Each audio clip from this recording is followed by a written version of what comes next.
In today's show, we're updating you on injuries around the NBA. Michael Bolton. Thanks, Josh. It's Michael Bolton here, and it's time for another episode of the Locked On Fantasy Basketball Podcast. Let's get to it.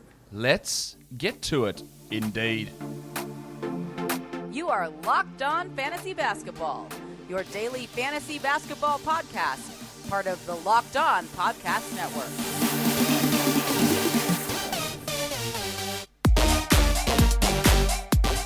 Hello and welcome to the Locked On Fantasy Basketball Podcast, brought to you by Basketball Monster. My name is Josh Lloyd and I am the lead fantasy analyst at basketballmonster.com and at Yahoo Sports Australia. And you can find me on Twitter, as always, at redrock_bball and on Instagram at Locked On Fantasy Basketball. Thank you for making Locked On Fantasy Basketball your first listen every day. We are free and available on all platforms, so make sure you are following us. Now today, we are looking at injured players, and I'm going to be joined by Ryan Knaus of NBC Sports Edge to go through the injury status of players and what we would do with those guys in drafts and how it impacts our thinking on those guys when looking at acquiring those fantasy players. So, without further ado, let's bring Ryan in right now and let's start talking injured players. All right, let's bring him in right now. First time on the show, I believe, from memory, Ryan Knaus from NBC Sports Edge. Ryan, welcome. Thanks for having me, Josh. We're talking some injuries today, right? We are. We are talking injuries / unavailability. I think that's inavailability. I don't know the word. I don't speak English. So let's get on and talk about this, Ryan, because there's a few things we need to talk about. And mainly we're talking about not just highlighting the players that are injured, but what we're doing with these guys in drafts and how much we're discounting them. Are we avoiding them altogether? What we're doing with these players. So let's get in and talk about that now. And we will start with COVID vaccinations because, of course, news today has come down, Ryan, that Andrew Wiggins has received his COVID vaccination. Now, he was set to miss 41 Warriors home games. That is no longer the case. He was on this list to be a guy that was unvaccinated. So now we just go back to drafting Wiggins where we were before, where we would have, in previously. Points leagues higher, category leagues a little bit lower, but still a draftable guy. Now, Kyrie Irving's the big one. Yeah. Yeah, Ryan, I tend to think that he will be vaccinated. I wouldn't be surprised if he came out and said, I was just, performing something based on personal choice and I've already been vaccinated, because he hasn't actually explicitly come out and said, no, I'm not, whereas these other guys have. What are you doing with Kyrie, who is a first-round guy on a per-game basis, misses games from injury, but if he misses 43 games, because he misses the games at Madison Square Garden as well, plus other injuries on top of that, he's not a draftable guy based on that, but where would you be willing to take that risk? That's a great question, and of course, one that any fantasy manager with a second-round pick will have to face. Because you're right. I mean, we've seen him top 10 value even with other superstars on the court with him. He was ridiculously efficient last year. So the upside is obvious and the risk just as obvious. I think I'm not super afraid of him going into the season unvaccinated because it's, 41 games that he would miss at home and then potentially complications on the road. There's also, as I'm sure we'll get to, the fact that there would be longer quarantines if you're not vaccinated, the fact that if close contacts have COVID, you might need to be quarantined, things that vaccinated players will not have to face DMP-wise. So I bumped Kyrie. I mean, I think 60 games played is where I have him projected, and I feel like that's being slightly generous, which to me bumps him down far enough on a cumulative basis that I'm only targeting him at maybe the back end of the second round, possibly third round. But I am very hopeful, and I am sure this will be the case, that someone else will take the plunge for me. I don't want to see Kyrie Irving on any of my rosters this year if I can help it. Look, if he was vaccinated and we said we're getting 70 games out of Kyrie, look, he's an easy early second round guy, maybe late first round guy, but you can't have that confidence. I personally, and you said you don't want him on your roster. If he's sitting there even in the third round, I probably wouldn't take that risk. At around 50, I would say, all right, because if he's, because if there's anyone who's going to be stubborn about this stuff, it's probably going to be Kyrie. And doing it for a point, and it's not about basketball. And he does all this stuff. He says all these things all the time, right? Eventually, I won't say cave is the right word. Much like when he was like, "I'm not going to go to the bubble," and then he was injured anyway, and it didn't matter, regardless of all that stuff. Right. But if you miss your second round pick, you're done. If you miss your fifth round pick, You can get back from that. Like if you take Kyrie at 50, you can get back from that. If you take him at 14, you're done. Like it's really hard to get back. So again, like you, someone else is probably going to take him before me. But if he's sitting there at 50, that is sort of when I would take that plunge. Now for the other guys, like Bradley Beal, Jonathan Isaac, Michael Porter Jr., Trey Burke's not vaccinated, but my guy, you're not going to be on a roster anyway, so I don't think we need to worry about that. Beal, Porter, and Isaac are the big ones here. How far are you discounting them? Because they don't have the local city mandates where they can't play home games. They are just, as you mentioned, subject to stricter protocols and absences if they do get exposed to COVID or in those health and safety protocols. So how far are you knocking those guys down your draft board? And as my colleague Jared Johnson has pointed out, they could also suffer longer effects if they do get COVID and have that long tail COVID that we've seen from some other players and obviously in the general public. So, multiple different risk factors pile up there. Now, there is the possibility that some of these guys enter the season unvaccinated and then change their minds.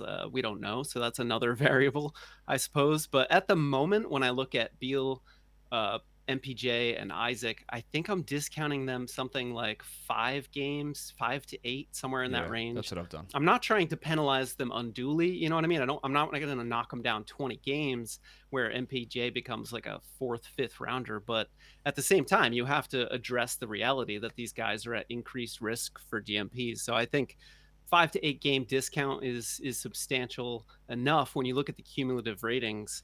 You drop Beal down 6 games and he's number 12 in my 8-cat rankings, whereas without it, he's number 8. So that's pretty much the gap that I'm talking about. Yeah, you got the numbers basically exactly what I was going to say. Because I said, before this, I would have said, if you want to take Beal at pick number 8, go ahead. Like that's a totally fine pick. But now I would be looking at, Embiid, Durant, Tatum, maybe Paul George. You're looking at those guys ahead of him, and that pushes him to that 12, 13 sort of a range. And I think that's probably the right sort of discount. He might go through the season completely unscathed. Plenty of people who were unvaccinated last season were able to play without contracting COVID or being exposed. That happened a lot. Now, Beal already had COVID, of course, and that doesn't mean that he's not going to get it again or he's not going to get exposed, but he could easily go through the season without any problems at all.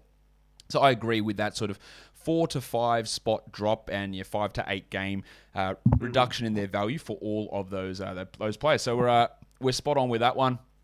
Let's move to some other injuries. Bunch of guys returning from ACLs this year. Kawhi Leonard, Jamal Murray, Tom Bryant, and Markelle Fultz.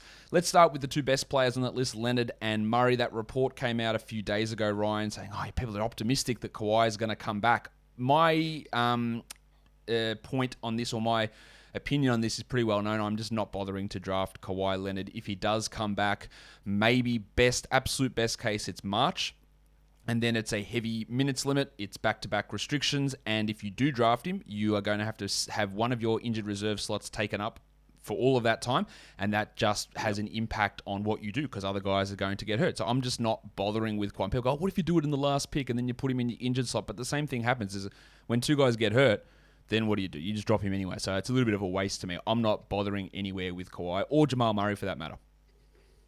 Yeah, you said it. I will just second everything you said because, keep in mind, this is coming off one source, I believe, from Sports Illustrated, something like that.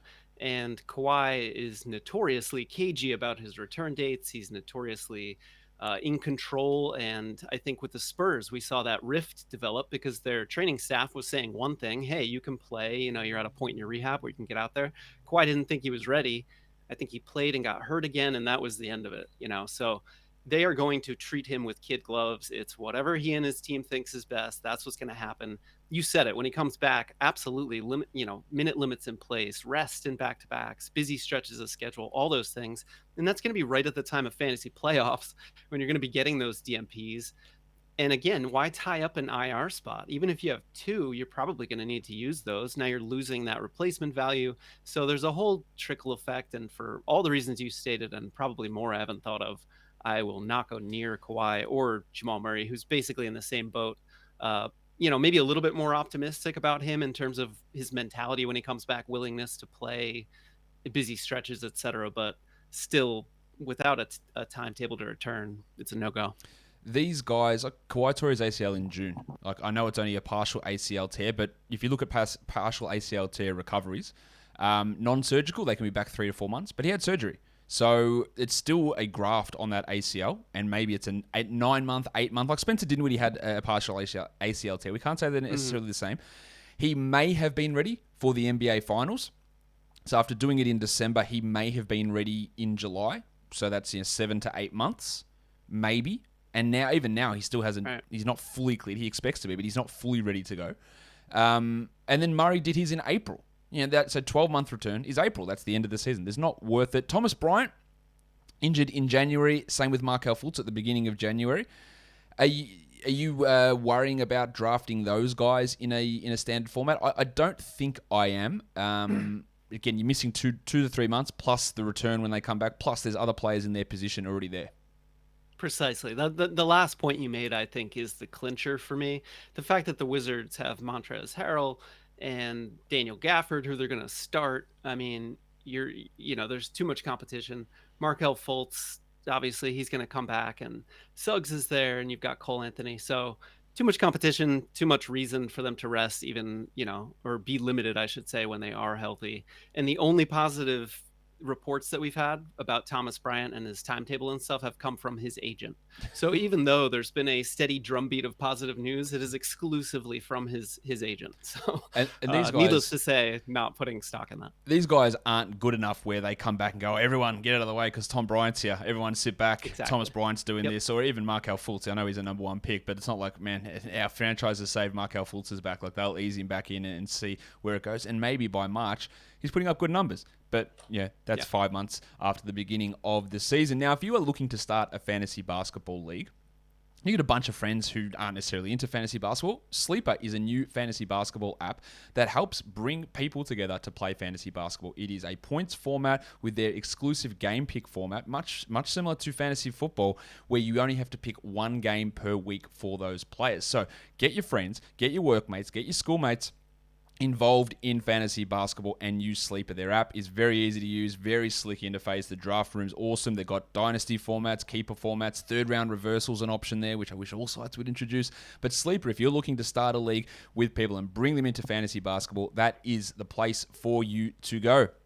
This may also sound familiar to you. You've got one device where you watch your live sports. You've got another where you watch your favorite shows. You've got your highlights on your phone, and then you borrow your mate's login to watch something else. There's just so much clutter. There's so much confusion. I want to tell you about a simple way to get all that entertainment you love without the hassle, and a great way to finally get your TV together. It's called Direct TV Stream, and it brings your live TV and on-demand favorites together like never before, so that you can watch your favorite sports, movies, and shows all in one place. That means no more juggling remotes and no need to buy another device ever again.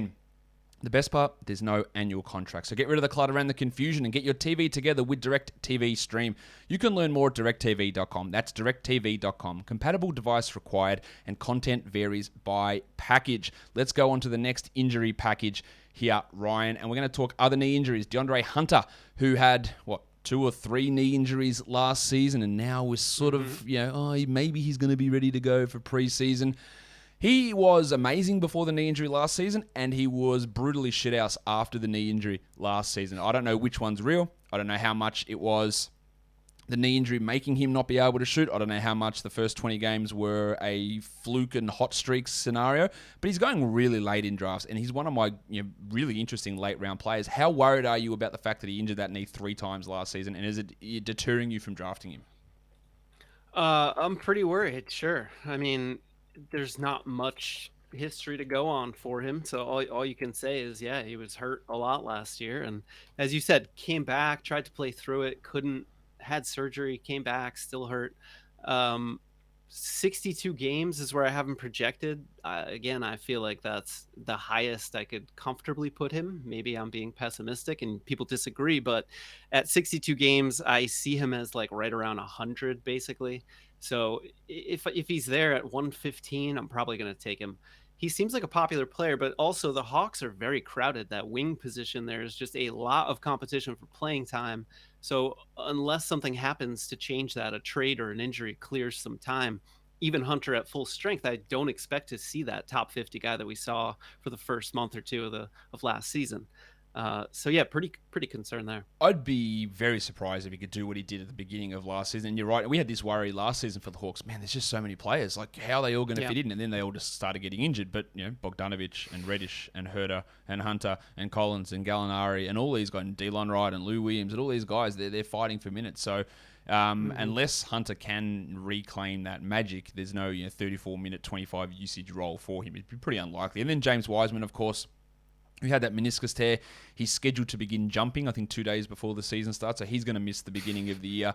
He's not going to have the starting spot. He'll have to work his way back into that if he even gets it, because we all know how much better the Warriors were without him last season. I'm assuming you're not worrying about drafting Wiseman.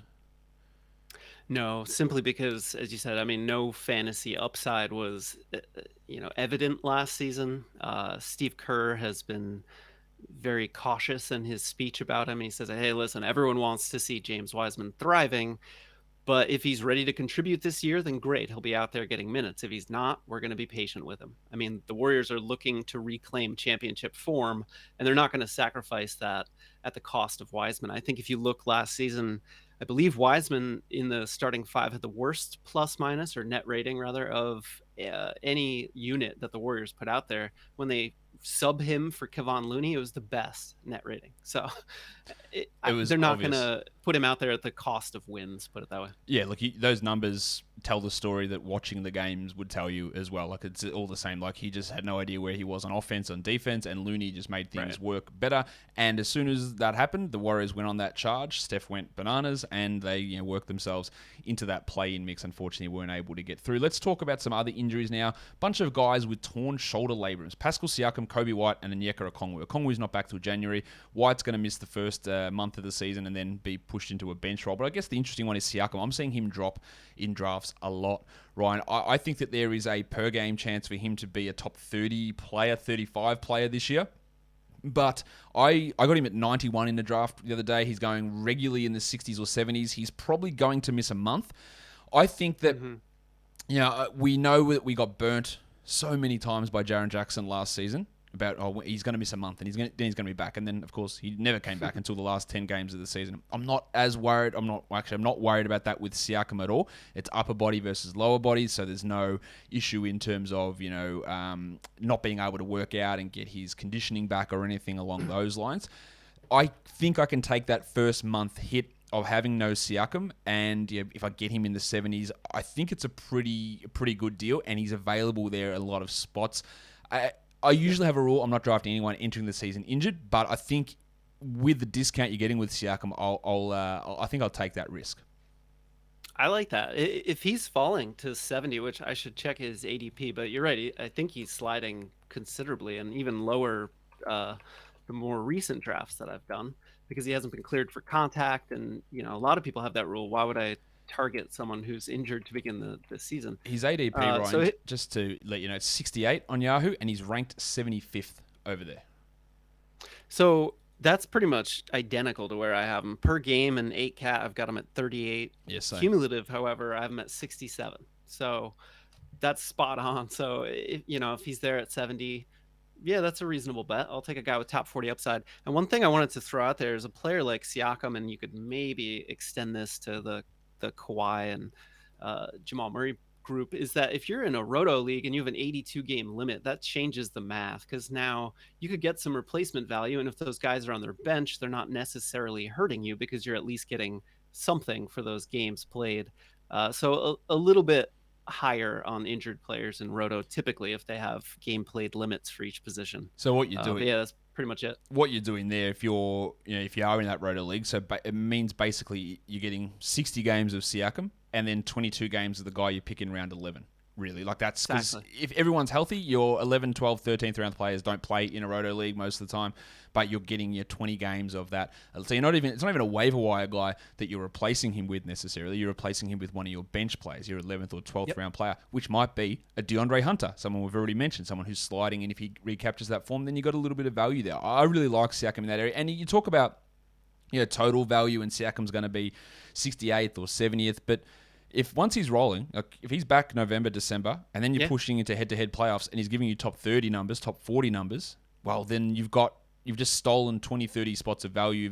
If you treaded water for that first month or so, it is a risk to weigh up, but I think that with that one again, because it's a shoulder rather than a knee, which is probably less likely to be a recurring or ongoing problem, I'm happy to do that with Siakam. Let's look at some foot injuries. This is not ideal for a number of these, especially, let's start with Mitchell Robinson and TJ Warren, because we just assumed, well, a few weeks ago, Ryan, that they're ready to go. Here we go. They broke their foot, TJ, in after 5 games at the start of January, Mitch at the start of March. Well, they're going to be ready to go. But that's not the case.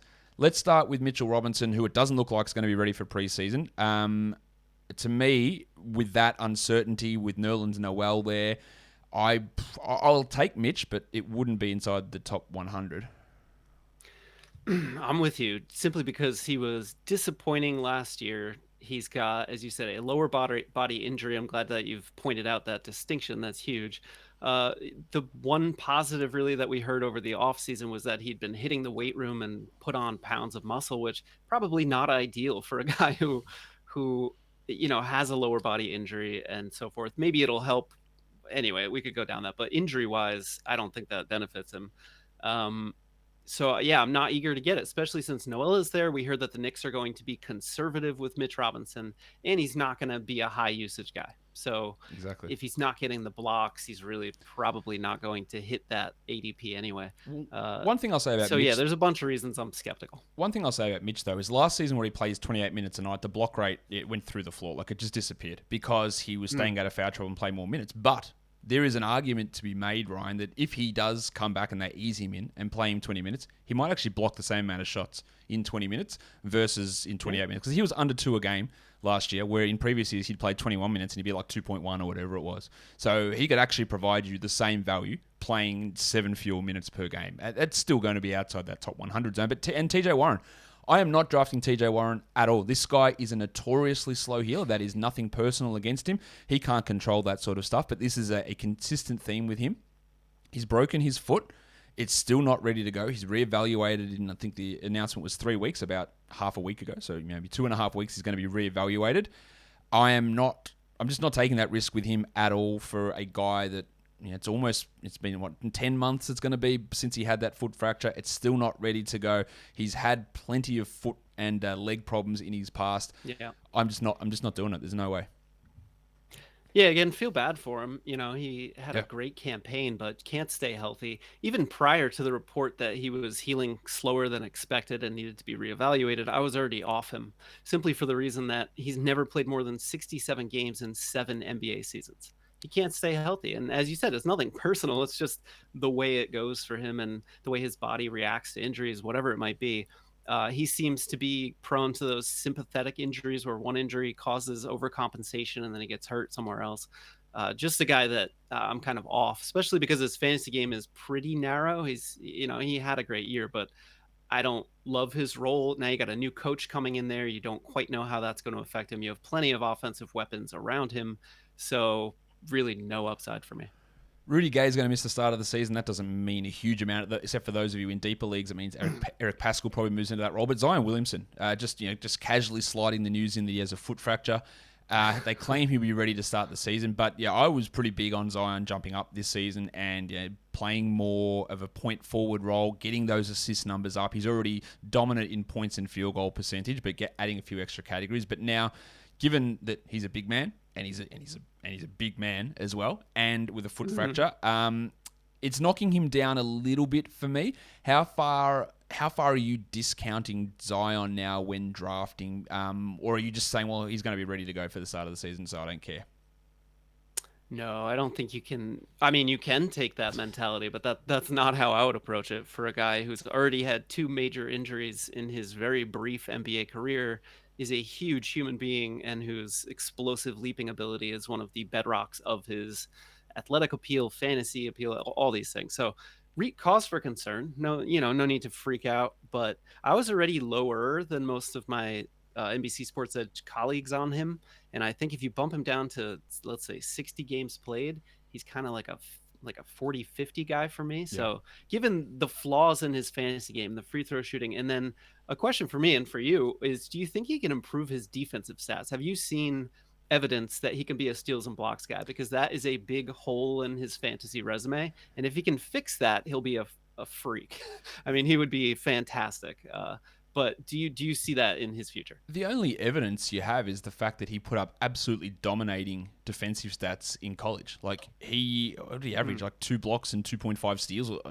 Probably not those numbers, but you know what? It wouldn't be far off. He was unbelievable in putting up those stats in college, and they've just been non-existent in the NBA. So in general, like steal rate, especially from college, translates pretty well. It just hasn't for him. So I've got some level of hope. Like it's not like the level of hope where I go, Keldon Johnson got no steals in college and no steals in the NBA. I don't think all of a sudden he's going to turn that around. I've got literally no evidence to show me that. Zion, I go, what did happen? And that has been a trend where steals guys in college do bring that to the NBA. It just hasn't for him for some reason. So I've got a glimmer of hope. But to me, if it happens, it's a bonus, not an expectation. I'll take a glimmer. I tend to be pessimistic on that, so that's good to hear. I hadn't factored in the fact that he has that proven defensive upside from college, so I'll file that away. That's good to know. They weren't even. It wasn't even like he was good in college at those numbers. I'm just going to bring them up because they were actually insane numbers. Let's have a look what he averaged. 2.1 steals. Oh, sorry. You had it quickly. Yeah, 2.1 steals and 1.8 blocks. Like that's what he averaged in 30 minutes. Like they are insane numbers. And you would hope that some of that could translate. Unfortunately, absolutely nothing has. So let's go to the last couple of injury groups here. Ankle injuries. Donte DiVincenzo tore his ankle ligaments in the playoffs. He's not ready to go. I heard some Bucks people, I think it was Frank Madden who said this from Locked On Bucks, maybe January. He would expect him closer to the All-Star break than the start of the season. So that's that December-January period. DiVincenzo only played like 27, 28 minutes a game last year. He's going to struggle to do that this year, especially with Grayson Allen there now. I guess this takes DiVincenzo off the board. We can assume that. But does it put Grayson Allen onto your radar? Not particularly. I mean, we saw Grayson have a pretty nice year last year, built up his value. He's basically going to fill that DiVincenzo role until Dante's back, and then they'll figure it out. Probably a position battle brewing there. But other than 3-pointers, what is he really going to give you, especially on a team like the Bucks, where he is filling a role? Make no mistake, he's not going to be out there as an offensive creator. So I just don't see it. He's a guy who it was suspended disbelief last year, even when he was providing fantasy value. I wasn't fully buying it, and I do not see him replicating that in Milwaukee. Absolutely. And then Isaiah Stewart, who working out for Team USA Select, suffered a severe ankle injury. It went under the radar a bit. I actually forgot about this. I was like, why didn't he play in Summer League? And someone said, he got injured. Well, shit, yeah, he did. He got injured in that Team USA practice. And they said it was pretty severe. We're assuming that he's ready to go opening night. That is the word from the Pistons. But it's a little bit worrisome that we're still not getting 100% confirmation on that. I really like Isaiah Stewart this year. Some people think that Dwayne Casey's going to bury him and play him 20 minutes and just play all the minutes to Kelly Olynyk. And someone even told me they're going to start Luka Garza over him, which almost fell over when someone it wasn't a Pistons person who said that. It was just a random person who was an Iowa fan, I'm guessing. But how worried are you about Stewart? It hasn't made me drop him a little bit in terms of where I'm drafting him, just because we're not getting that clarity on it. Oh, I've been very high. I mean, you're right. There's not a lot of clarity on his foot for sure, but he did say in mid-August that he was feeling better and ahead of schedule. So presumably he'll be ready to go for opening night. In terms of his role, I'm not really too worried at all. I think Olynyk fits better in my mind as the first big off the bench. He can play either 4 or 5. Stewart, I think, showed everything last year. I think they moved Plumlee partly because they wanted a true center. It's Isaiah Stewart. He's shown that he can hit some threes. That's an intriguing element of his game, obviously, in today's NBA. That's going to be important. But I think if his minutes get up to 26, 28 per game, somewhere in that range, he has a really good chance to be a top 60 guy. I like his floor. I'm intrigued by what his ceiling might be. I don't want to go too crazy on that, but I'm like, if I could get him at 60, I'm taking that every time. Yeah, look, especially in a two center league. Well, that's if you're in a 2 center league, which I despise those leagues, which everyone is well aware of. Look, after him, you got Jakob Poeltl, then Mason Plumlee. Like they're your 2 other center options left after that, or you're reaching for LaMarcus Aldridge. Like it's really rough after that. To me, in that 60 zone is fine. I actually think that he's got. I don't think he's ever going to be, especially not this season, ever going to be like a top 20 player, but can have multiple top 40, top 50 type seasons, just really bang in that area. He's never going to be an elite all-star sort of guy, but can be solid enough in that area. So I'm pretty excited to see what he can do. And I'm with you. I think he pushes high 20s in minutes, and Olynyk will come off that bench behind him and play probably high 20s as well, backing up the 4 and backing up the 5. We've got one section to go. Before we do that, I wish I had a Built Bar here with me, because they are the best tasting protein bars ever. I need to re-energize myself for this last segment. Whatever your favorite flavor is, cookies and cream, raspberry, orange, strawberries, mint, brownie, whatever your favorite flavor is, Built Bar is going to have that covered. But they're not just delicious, they are also good for you. 17 to 18 grams of protein, 4 to 5 grams of sugar, 130 to 180 calories per bar, and 4 to 5 grams of net carbs. It's a fantastic nutritional profile for a bar that tastes just like a candy bar. And you can get these at 15% off now. So if you head to built.com and use our promo code LOCKED15, you can get 15% off all the Built bars your body desires. So head across to built.com, load up your cart, use the promo code LOCKED15, and get yourself some Built bars. Built bars are the best tasting protein bar ever. Last section, Ryan, of course, I've got a couple of big names that we have been waiting to the end here. And let's start with Klay Thompson, who has not played in forever. 2 years since he's played, after a torn ACL, then a torn Achilles. And some people forget that. I think when we're looking at Klay, they go, well, he didn't play last season, therefore he's ready to go. He tore it in November. So we're not even 12 months since he tore his Achilles on the back of tearing that ACL because of the late start to last season. Warriors, people are assuming that he is back in January. Because at Christmas Day, they think that's highly optimistic. So maybe January. I would say that at best he is at full tilt post All-Star break, and even then that might be a little bit optimistic. I would be absolutely stunned if he played in any back-to-backs this season. Maybe he gets 35 games. I am not drafting Klay Thompson. Are you? That's really funny. As you were reciting that litany of problems and roadblocks and timelines, I dropped him down from a projected 40 games to 35. There you go. So I think that's exactly, what we should be considering.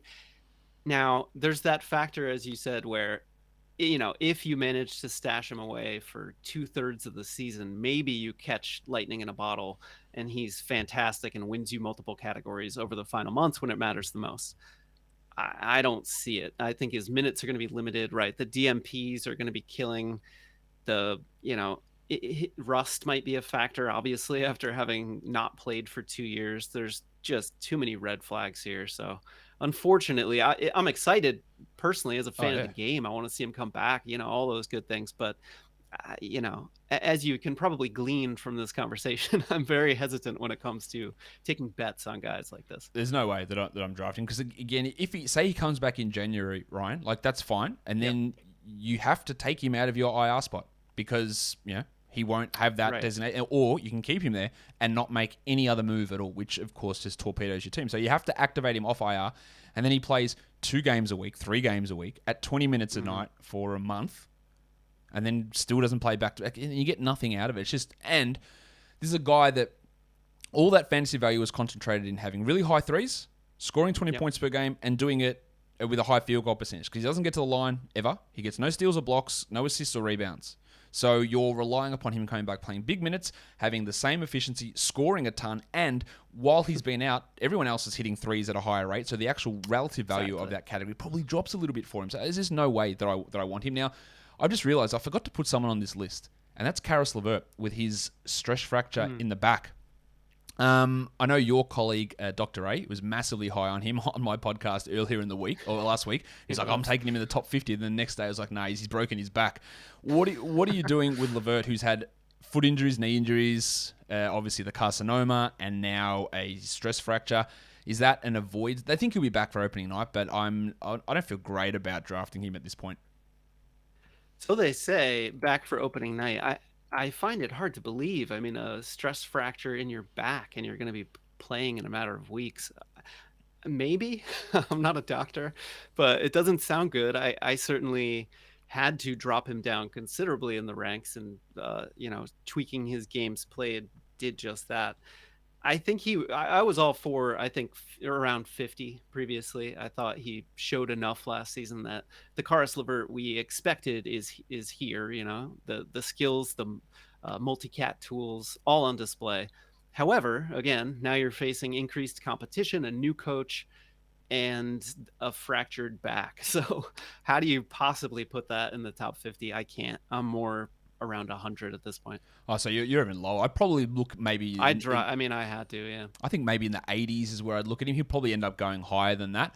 But it's not like the Siakam shoulder problem to me where I think he can come back and be fine. Like, he might play opening night, but it's a fractured back. Like, that's going to have some sort of compensatory impacts, I would imagine. And for a guy with historical knee and foot injuries, I'm a little worried about what that might mean for him and for this upcoming season.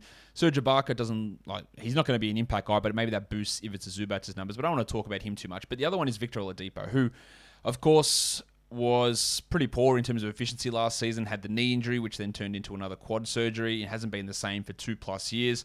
He's going to miss, I don't know, 2 months, 6 months. I've got no idea when he's coming back. They're being very vague about him returning. But Ryan, I'll ask you this about Oladipo. When he comes back, is he the fourth best guard on this Heat team? People are drafting him and go, I'll just stash him. But when he comes back, he's probably going to be the fourth guard behind Hero, Lowry, and Robinson. Surely.